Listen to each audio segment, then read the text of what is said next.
ಸೋಪಾನ 17. ಮರೆಯಾಯಿತು ಸರ್ಪವು ಮಾಯವಾದಂತೆ ಗರಳಗಿರಿಯು. ಹೊರಟಿರಲು ಅಂಧೋ ಹೊರಟಿರಲು ಅಂದು ಹೊಳೆವ ಉದಯ ಭಾಸ್ಕರನು ಹೊನ್ನರತವೇರಿ ಆ ಪೂರ್ವ ದಿಗಂತ ವೀದಿಯಲಿ ಹರಸಿತ್ತು ಮುಗಿಲವನನು ಮನ ತುಂಬ ವರ್ಣದೋ ಕುಳಿಯ ಚೆಲ್ಲಿ. ಅಪಾರ ಸಿರಿ ಕಾರುಣ್ಯ ನಿಧಿ ಮತ್ಥಾ ಘನ ಗಾಂಭೀರ್ಯದಧಿ ವರ್ಧಮಾನನು ಬಲು ನಿರ್ಭೀತನೆನಿಸಿದ್ದನು. ಕೇಸರಿಯೊಲು ಬಾರದಿತ್ತವನ ಬಳಿಗೆ ಭಯವು ಸಾರದಿತ್ತವನ ಸನಿಹಕ್ಕೆ ಭೀತಿಯೂ. ಅಂಥೇ ಅರಿಯದಿದ್ದನವನು ಆ ಅಂಜಿಕೆ ಎಂಬುದನು. ಇರದಿದ್ದರೂ ಅವಗೆ ಅಷ್ಟಾಗಿ ಆಸಕ್ತಿಯು ಆ ಕ್ರೀಡಾ ವಿನೋದಗಳಲ್ಲಿ ಭಾಗಿಯಾಗುವವನು ಆಗಾಗ ಗೆಳೆಯರೊಡನಾಟದಲ್ಲಿ ಮತ್ತ ಆಟ ಪಾಠಗಳಲ್ಲಿ ಮುಳುಗಿ ತನ್ಮಯನಾಗುವಂತೆ ಧ್ಯಾನ ಸಾಗರದಿ. ಇಂತಿರಲೊಂದು ಆಡುತ್ತಿದ್ದನ ವರ್ಧಮಾನನು ಗೆಳೆಯರ ಜೊತೆ ಉದ್ಯಾನದಲ್ಲಿಯೇ ಎಳೆ ಹಕ್ಕಿಗೆ ಹೊಸ ರೆಕ್ಕೆ ಮೂಡಿದ ತೆರದಿ. ಅಂತೆ ಆಡುತ್ತಿದ್ದರಾ ಬಾಲಕರು ಕಣ್ಣು ಮುಚ್ಚಾಲೆ ಆಟವನು. ಮರಗಿಡ ಬಳ್ಳಿ ಬಂಡೆ ಕಿರುಗುಡ್ಡಗಳ ಹಿಂದಡಗಿಕೊಳ್ಳುತ್ತಲಿ ಸಂತಸದಿ ಕೇಕೆ ಹಾಕುತ್ತಲಿ ಪ್ರಕೃತಿಯೂ ಸ್ಪಂದಿಸುವ ರೀತಿಯಲ್ಲಿಯೇ. ಅತ್ತ ನಡೆದಿರಲು ಚರ್ಚೆ ಬಹುವಾಗಿ ಆ ಸಮಯದಲ್ಲಿ ದೇವೇಂದ್ರನು ವಡ್ಢೋಲಗದಿಯೇ ವೀರವರ್ಧಮಾನನ ಶೌರ್ಯ ಪರಾಕ್ರಮಗಳ ಕುರಿತಾಗಿ ನುಡಿದನಾ ಸುರೇಂದ್ರನು ಮೆಚ್ಚುಗೆಯ ಮಣಿಮಾಲೆಯನು ರಚಿಸುತ್ತಲೀ.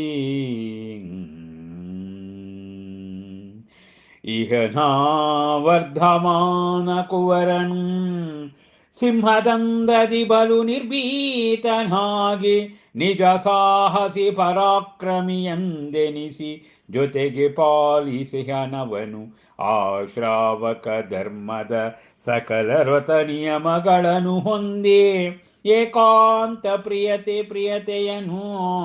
ಅಂತೆ ಆಗಿ ಹನವನು ನಿಜದಿ ಮಹಾವೀರನು. ನಿಜಕ್ಕೂ ಮಹಾವೀರನೇ. ಜೈನಾಗಮದಲ್ಲಿ ಆ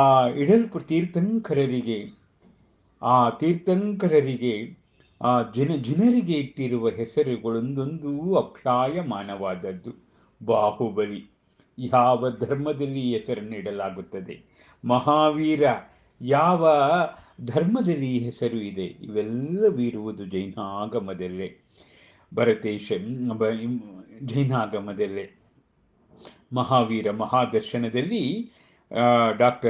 ಮಹಾಕವಿಯತ್ರಿ ಡಾಕ್ಟರ್ ಲತಾ ರಾಜಶೇಖರ್ ಅವರು ಕೂಡ ಅತ್ಯಂತ ಸುಂದರವಾಗಿ ತಮ್ಮ ಸೋಪಾನ 17ರಲ್ಲಿ ಜನ್ಮ ಕಲ್ಯಾಣ ಸಂಪುಟದಲ್ಲಿ ಕಾವ್ಯವನ್ನು ಬಹಳ ಭಕ್ತಿ ಶ್ರದ್ಧೆಗಳಿಂದ ರಚನೆ ಮಾಡಿದ್ದಾರೆ. ಹೀಗೆ ಆ ಜಿನಬಾಲಕನಾದಂಥ ಮಹಾವೀರನಿಗೆ ಗುರುಕುಲದಲ್ಲಿ ಆಗುತ್ತಿದೆ. ಹೀಗಿರುವಾಗ ಒಂದು ದಿನ ಆ ಉದಯ ಭಾಸ್ಕರನು ಅರ್ಥಾತ್ ಸೂರ್ಯ ಚಿನ್ನದ ರಥವನ್ನೇರಿ ಪೂರ್ವ ದಿಗಂತದಲ್ಲಿ ಅವನು ತನ್ನ ಪಯಣವನ್ನು ರಕ್ತದ ಓಕುಳಿಯನ್ನು ಚೆಲ್ಲಿ ಆರಂಭ ಮಾಡಿದನಂತೆ. ಹೀಗಿರುವ ಅಪಾರ ಸಿರಿ ಕಾರುಣ್ಯ. ಸಿರಿ ಅಂದರೆ ಶ್ರೀ ಸಂಪತ್ತು.